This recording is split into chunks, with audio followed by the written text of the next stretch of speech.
నాకు గట్కేశ్వర ప్లాట్ ఉండే. ప్లాట్ అమ్మినందుకు 40 లక్షలు వచ్చింది. అది ఎందుకు? భూమి కొంటామని నాకు చెప్పారు. భూమి కొంటామని చెప్తే ఓకే, భూమి కొంటారు కదా, నా పేరు మీద ఉండి నేను ఇండియన్ ఎంబసీ పోయి పవర్ ఆఫ్ పట్టా మా వైఫ్కి ఇచ్చి ఇక్కడ పేపర్ పంపించాను.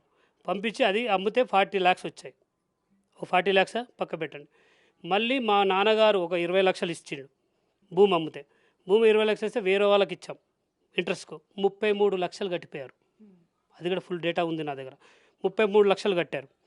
ఆ తర్వాత నేను సంపాదించేది, సంవత్సరంలో సంపాదించేది 11 లక్షలు మా వైఫ్కు మా అత్తయ్యకు ఇద్దరికి ఫోన్పే చేశాను. అది కూడా ఫుల్ డేటా ఉంది.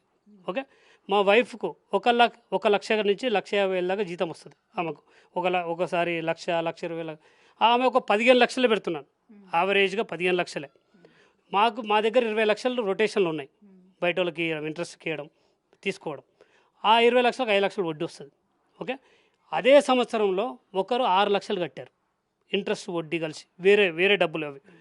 తర్వాత ఒకరు 5,48,000 కట్టారు, ఒకరు 4 లక్షలు కట్టారు, ఒకరు 2.5 లక్షలు కట్టారు. మొత్తం కౌంట్ చేస్తే ఆ ఇయర్లో మాకు వచ్చిన డబ్బు 1,42,00,000 వచ్చింది.